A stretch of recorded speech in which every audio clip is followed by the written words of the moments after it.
मुगल साम्राज्य और परिवर्तित मुगलों के लिए संकट की स्थिति। अब जो समय चल रहा था उस समय जो मुगलों के लिए मुगल काल के जो मुगल साम्राज्य था और उस समय जो परिवर्तित मुगल थे, इन लोगों के लिए जो संकट की स्थिति थी तो वो कैसी थी, इसके बारे में हम लोग जानेंगे कि वो संकट क्या था और उस समय इन लोगों की स्थिति क्या थी। इसके बारे में हम लोग इस हेडिंग के अंदर जानेंगे। आइए हम इसे स्टार्ट करते हैं। अध्याय 4 में आपने देखा था कि मुगल साम्राज्य अपनी सफलता की ऊंचाई पर किस प्रकार पहुंचा था और फिर 17वीं शताब्दी के अंतिम वर्षों में उसके सामने तरह तरह के संकट किस प्रकार खड़े होने लगे थे। ठीक है, ऐसा अनेकों कारणों से हुआ।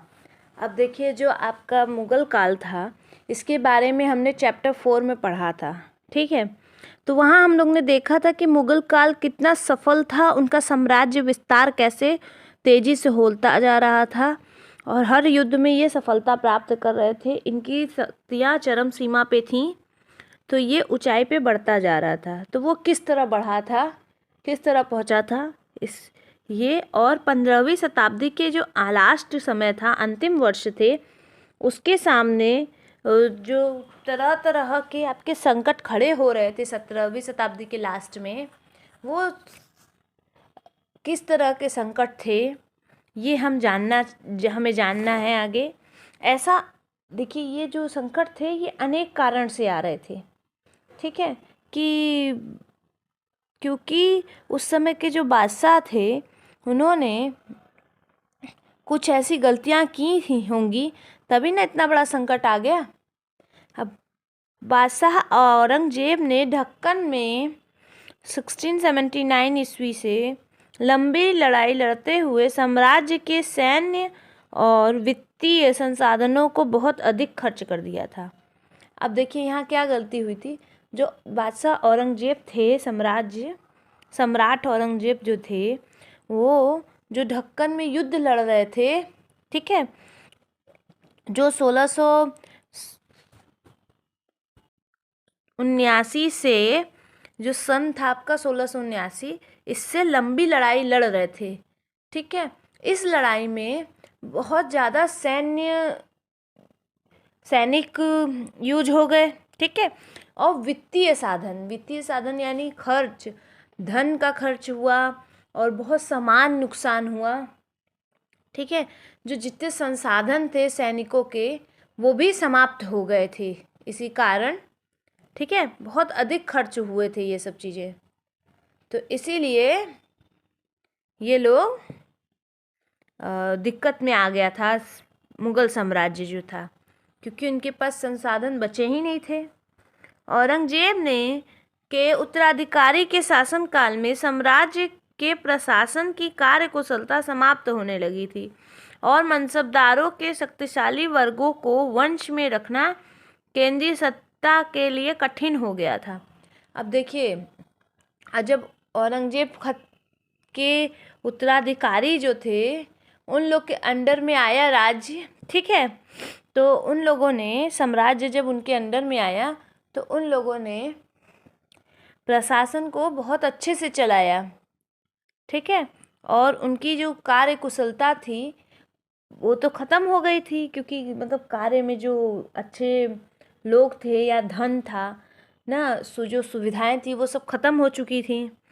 तो और जो मनसबदार थे वो जो ताकतवर हो गए थे, ठीक है, तो वो अपने मनसबदार जो थे वो अपने अंडर में इन लोग को करना चाहते थे।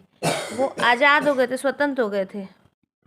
अब केंद्रीय सत्ता में मनसबदारों को संभालना बहुत मुश्किल होता जा रहा था, क्योंकि वो बहुत शक्तिशाली थे। सूबेदार के रूप में नियुक्त अभिजात अक्सर राजस्व और सैन्य प्रशासन, दीवानी एवं फौजदारी दोनों कार्यालयों पर नियंत्रण रखते थे। अब देखिए, जो सूबेदार के रूप में नियुक्त होते थे जिन्हें अभिजात कहा जाता था, वो अक्सर जो ज़्यादातर आपके जो राजस्व और सैन्य प्रशासन थे उन पे नियंत्रण रखते थे। उनके कार्यालयों पे जो दीवानी और फौजदारी फैसले होते थे वो उन फैसलों पे और उनके कार्यालयों पे नियंत्रण रखते थे। इससे मुगल साम्राज्य के विशाल क्षेत्रों पे उन्हें विस्तृत राजनीतिक, आर्थिक और सैन्य शक्तियाँ मिल गईं। अब जो मुगल साम्राज्य पर जो विस्तृत राजनीतिक और आर्थिक सैन्य शक्तियाँ थीं, जो सब शक्तियाँ ये उन अभिजात को मिल गई इससे, क्योंकि वो उन पे नियंत्रण रखते थे, उनके कार्यालयों पे पूरा उनका नियंत्रण था, तो उससे उनकी पूरी शक्तियाँ जो थीं वो उनको मिल गई, अभिजात को। जैसे जैसे सूबेदारों ने प्रांतों पर अपना अधिकार नियंत्रण सुदृढ़ किया, राजधानी में पहुंचने वाले राजस्व की मात्रा में कमी आती गई। अब जैसे जैसे जो सूबेदार थे प्रांत में उनका नियंत्रण बढ़ता गया, वैसे ही वैसे जो राजधानी थी उसके राजस्व की जो मात्रा थी, यानी राज्य का कर जो यानी टैक्स जो उतारते थे वो लोग, उनमें कमी आने लगी, क्योंकि ये पैसा सब ये लोग खा जाते थे बीच में। उत्तरी तथा पश्चिमी भारत के अनेक हिस्सों में हुए जमींदारों और किसानों के विद्रोहों और कृषक आंदोलन ने इस समस्याओं को और भी गंभीर बना दिया। अब जो उत्तरी और पश्चिमी भारत के अनेक हिस्से थे, वहाँ के जो जमींदार थे वो और किसान न, इन लोग के बीच में विद्रोह हो गया। हाँ, ये विद्रोह कृषक आंदोलन के रूप में एक नई समस्या थी जो और भी गंभीर होती जा रही थी। ठीक है, तो इसी तरह ये बहुत जो समस्या संकट बता रहा था वो इस तरह सामने आई, जैसे कि ये कृषक आंदोलन, सूबेदारों का अपने आप को ताकतवर बना देना, ठीक है, शक्तिशाली बना देना, एक बड़ी समस्या थी। इसी तरह की कई समस्याओं का सामना उस समय के मुगल सम्राटों को देना पड़ा। कभी कभी ये विद्रोह बढ़ते हुए करों के भार के विरुद्ध किए गए थे और कभी कभी ये शक्तिशाली सरदारों के द्वारा अपनी स्थिति को सुदृढ़ बनाने की कोशिश थी। अब देखिए जो विद्रोह थे, कभी कभी देखिए, अब जैसे कि कोई भी चीज़ गलत हो रही हो उसके खिलाफ आंदोलन कर देना, तो यही ना विद्रोह है। तो ये विद्रोह जो हो रहा था, ये जो मनसबदार थे, ये लोग मनमाना जो कर, शक्तिशाली सरदार थे, मनमाना जो कर ले रहे थे उनके विरुद्ध था। और कभी कभी ये जो विद्रोह था आपके जो सरदारों की स्थिति थी, जो सरदार इनको परेशान कर रहे थे, इसके लिए ये विद्रोह कभी कभी हुआ करता था। ठीक है, तो ये इसलिए ये विद्रोह हुआ था, क्योंकि अब देखिए बहुत ज़्यादा कर देना पड़ेगा। आप अपने ही ऊपर ही ले लीजिए एग्जाम्पल। आप 10 रुपया कमा रहे हैं, 8 रुपये आपको टैक्स ही भरना है, तो 2 रुपये में आप क्या कर लेंगे? ठीक है, तो उसी तरीके से ये कर वो कर ऐसे वैसे बहुत सारे कर लगा के इतने ज़्यादा उस समय के किसानों को दबा दिया गया था कि उन लोग को उसके विरुद्ध विद्रोह करना पड़ा। ठीक है, अतीत में भी विद्रोही समूहों ने मुगल सत्ता को चुनौती दी थी। अब देखिए जो अतीत था हमारा पिछला बीता हुआ कल, उसमें भी यानी आपकी 16वीं शताब्दी के पहले भी जो मुगल लोग थे, उन लोगों ने जो विद्रोही थे, इन लोगों ने उस मुगल सत्ता को भी चुनौती दी थी। ठीक है, क्योंकि जब कोई भी चीज़ ज़्यादा बढ़ जाता है तो उसका विद्रोह होता ही है, तो इसीलिए इन लोगों ने विद्रोह किया था। परंतु अब ऐसे समूहों ने क्षेत्र के आर्थिक संसाधनों का प्रयोग अपनी स्थिति को मजबूत करने के लिए किया। अब देखिए जो ये समूह थे, इन लोगों को भी अपनी स्थिति मजबूत बनानी थी। ठीक है, तो जो आर्थिक संसाधन था उसका उपयोग ये लोग करते थे, है ना, कि अब कोई भी आप धरना दीजिए, प्रदर्शन दीजिए, तो उसके लिए भी आपको खर्च करना पड़ता है। ठीक है, तो लोगों को जुटाने के लिए, हथियार लेने के लिए, तरह तरह की चीज़ें लेने के लिए आर्थिक संसाधनों की ज़रूरत होती है।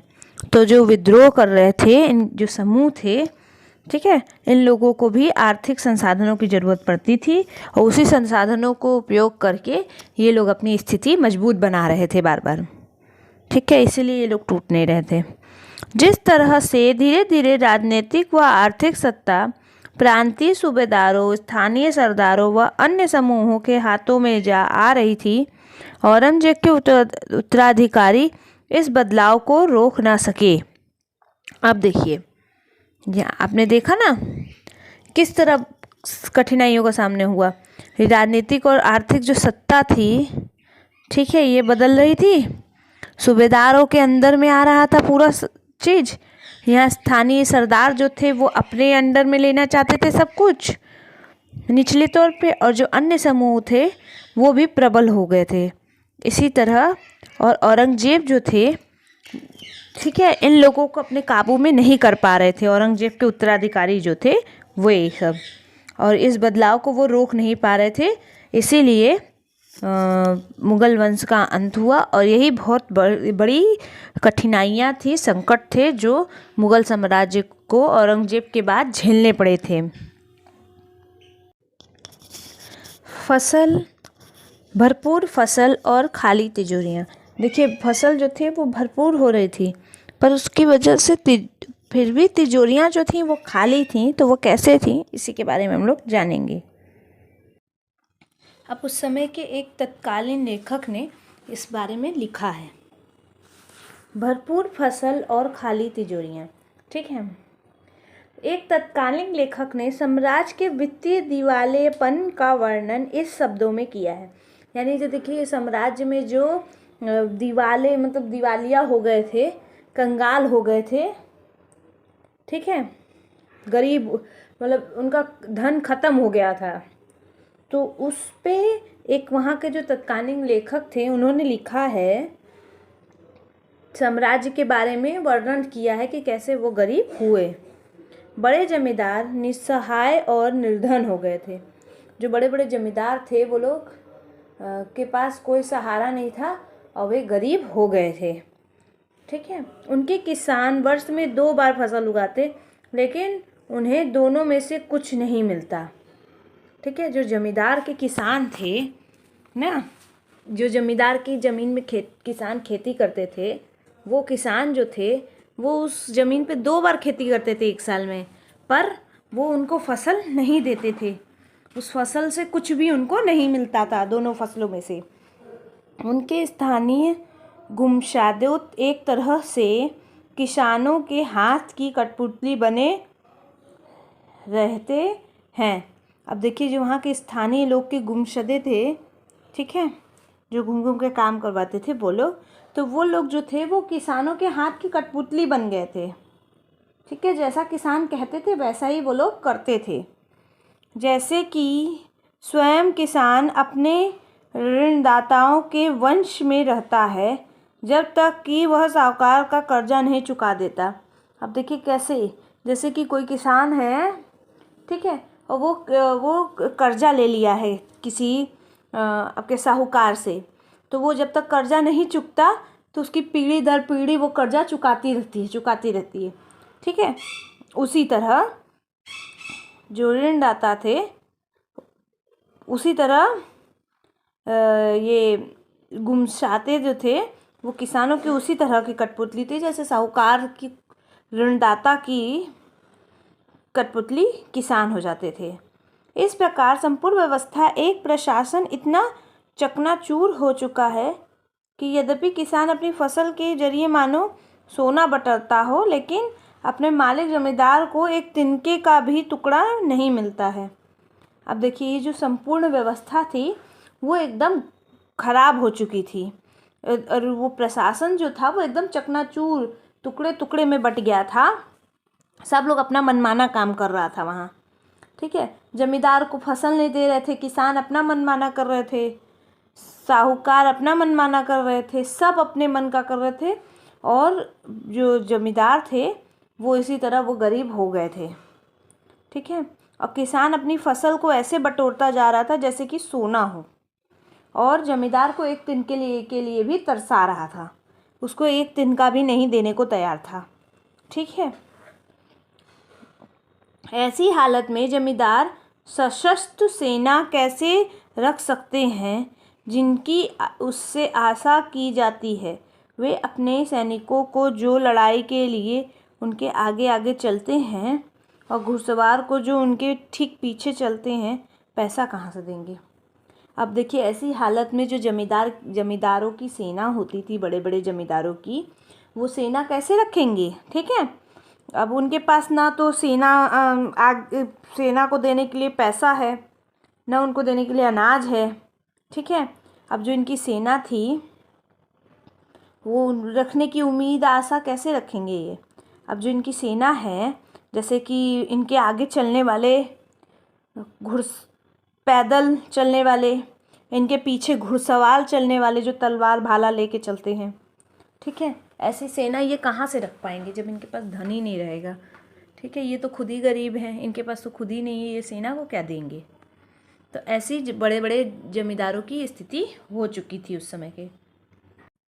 इस आर्थिक व राजनीतिक संकट के बीच ईरान के शासक नादिर शाह ने 1739 में दिल्ली पर आक्रमण किया और संपूर्ण नगर को लूटकर वह बड़ी मात्रा में धन दौलत ले गया। अब देखिए, जो इस समय का आर्थिक और राजनीतिक संकट चल रहा था, इस समय के जो ईरान के शासक थे नादिर शाह, वो जो 1739 में दिल्ली पे आक्रमण कर दिया दिल्ली पे नादिर शाह ने। और फिर जो बचा कुचा धन दौलत था सब लूट के वो अपने साथ ले गया। ठीक है। तो ये और बुरी स्थिति आ गई उस समय के मुग़ल साम्राज्य पे। नादिर शाह के आक्रमण के बाद अफ़गान शासक अहमद शाह अब्दाली के आक्रमण का तांता लगा रहा। अब देखिए, जो ईरान का शासक नादिर शाह था, उसने जब आक्रमण किया, उसके बाद तो अब अफ़गान के शासक को तो मौका ही मिल गया। अब वो बार बार आक्रमण कर रहा था और लूट के ले जा रहा था। तो इस समय जो भारत की स्थिति थी वो बहुत शोचनीय बनी थी। ठीक है। उसने तो 1748 से 1761 के बीच 5 बार उत्तरी भारत पर आक्रमण किया और लूटपाट मचाई। अब देखिए, जो अहमद शाह था, अफ़गान का शासक अहमद शाह अब्दाली, इसने 5 बार आक्रमण किया। 1748 से 1761 के बीच में 5 बार लगातार, सोचिए, और वो भी उत्तर भारत पे। ठीक है। अब बहुत ज़्यादा आक्रमण की और बहुत लूटपाट मचाई, जिससे यहाँ की स्थिति बहुत ही खराब और शोचनीय बन गई थी। नादिर शाह का दिल्ली पर आक्रमण। अब जो दिल्ली पे नादिर शाह ने आक्रमण किया था, जो ईरान का शासक था, इसने आक्रमण किया था, इसके बारे में हम लोग इसमें जानेंगे। नादिर शाह का दिल्ली पे आक्रमण। देखिए, नादिर शाह जो थे, उन्होंने जब दिल्ली पे आक्रमण किया, ये दिल्ली या भारत के लिए बहुत ही खतरनाक और बुरा साबित हुआ, क्योंकि इसी के बाद बार बार आक्रमण होने लगे थे भारत पे। ठीक है। नादिर शाह के आक्रमण के परिणाम स्वरूप दिल्ली में जो विध्वंस हुआ, उसका वर्णन समकालीन प्रेक्षकों ने किया था। अब देखिए, जो नादिर शाह ने आक्रमण किया था वो बहुत विध्वंसकारी हुआ था। ठीक है। उस आक्रमण में बहुत विध्वंस हुआ, बहुत नुकसान हुआ। ठीक। इसका वर्णन जो है उस समय के संप्रेषक जो थे, वहाँ के लोग थे, उन लोगों ने किया। इनमें से एक ने मुग़ल कोष से जिस तरह धन लूटा था, उसका वर्णन इस तरह से किया गया है। अब जो देखिए, उस समय के जो मुग़ल कोष थे, उससे जो धन लूटा गया था, उनमें से एक ने तो मुग़ल कोष से भी धन लूटा था। ठीक है। तो उसका वर्णन भी यहाँ पे किया गया है कि क्या क्या मुग़ल कोष से धन लूटा गया और कैसे। आज हम लोग इसके बारे में जानेंगे। 60 लाख रुपए, कई हज़ार सोने के सिक्के, लगभग 1 करोड़ रुपए के सोने के बर्तन, लगभग 50 करोड़ रुपए के गहने, जवाहरात और अन्य चीज़ें ले गया। इनमें से तो कुछ इतने बेशकीमती थे कि दुनिया में इनका कोई मुकाबला नहीं था, जैसे तख्ते ताऊत यानी मयूर सिंहासन। एक कितना ज़्यादा सामान ले गया, 60 लाख रुपए। एक मोटा अमाउंट, मतलब एक मोटी रकम ले गया, 60 लाख रुपए की। बहुत सारे सोने के सिक्के जो हजारों के थे, कई हजार सिक्के थे, ठीक है। 1 करोड़ रुपए के सोने के बर्तन जो थे, पहले के समय में सोने के बर्तन चलते थे ना, 1 करोड़ रुपए के थे। लगभग 50 करोड़ रुपए के गहने थे। सोचिए, इतना बड़ा, मतलब पूरे अपने आपके शहर का बहुत भारी रकम का सामान ये ले गए थे। और इसमें से तो कुछ इतने बेशकीमती सामान थे कि वो कहीं और नहीं मिलते, ठीक है। और न उनका कोई मुकाबला था किसी चीज़ से। वो एक ही पीस थे, जैसे तख्ते ताऊत यानी मयूर का सिंहासन, ठीक है। जैसे जो मयूर का सिंहासन था उसे तख्ते ताऊत कहा गया है, ठीक है। वो इतना बेशकीमती था कि उसका दूसरा कोई कॉपी नहीं है।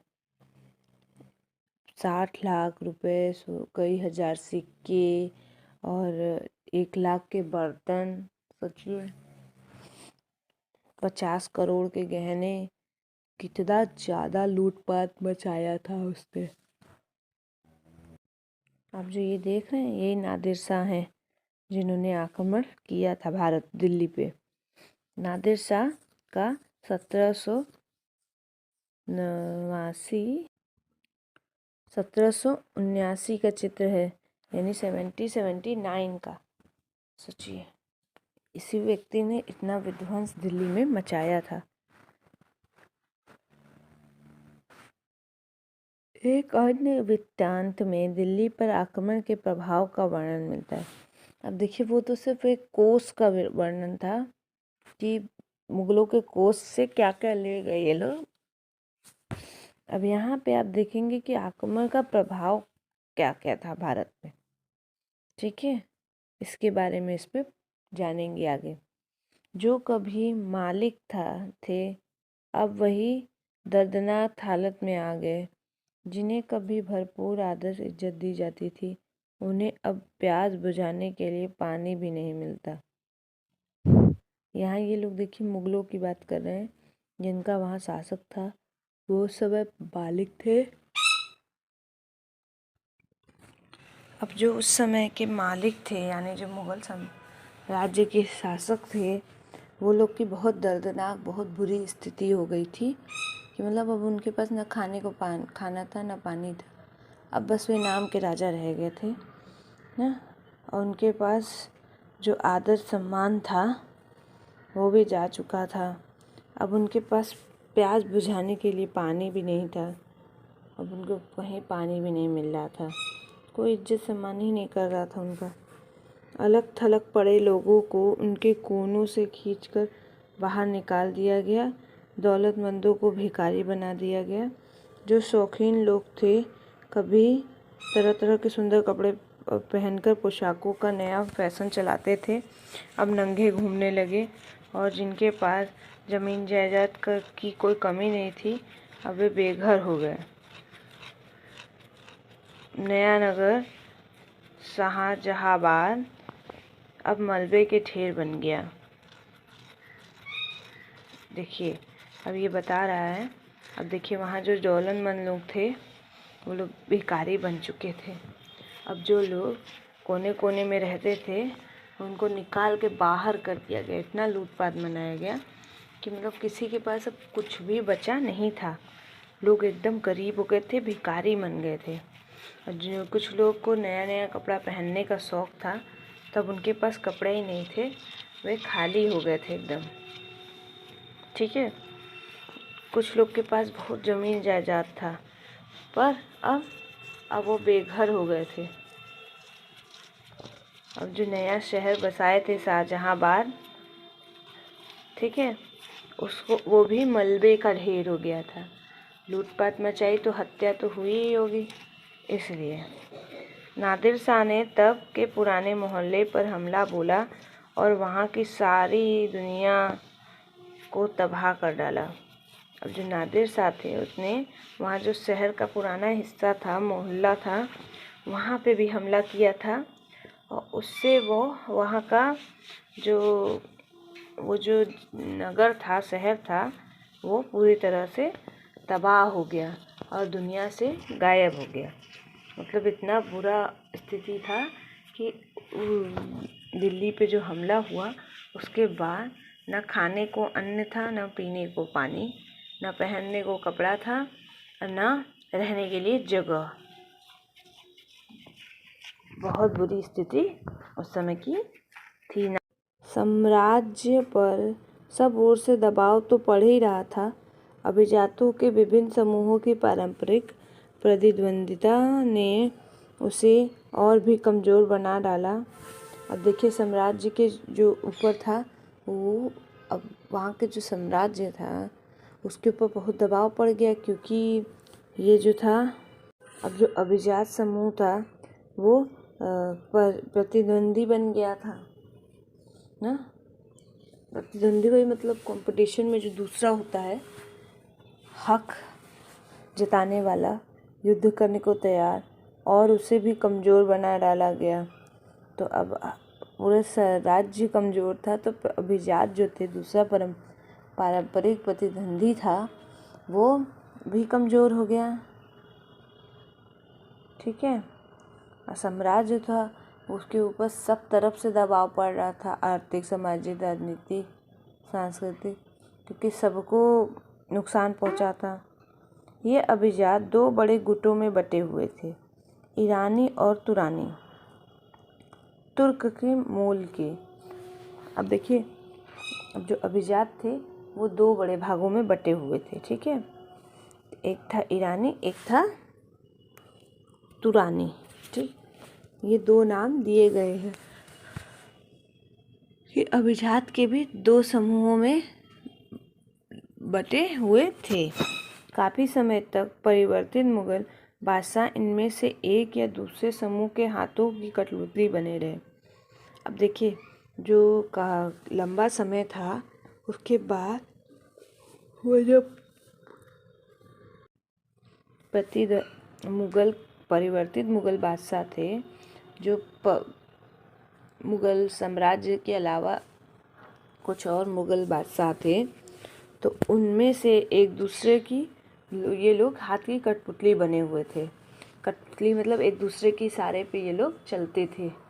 ठीक है, ये जो अभिजात थे और काफ़ी समय तक मुगल परिवर्तित जो थे बादशाह थे, वे बेहद अपमानजनक स्थिति तक पैदा हो गई जब दो मुगल बादशाहों फर्रुखसियर 1730 से 1719 और आलमगीर द्वितीय 1754 से 1759 की हत्या हो गई।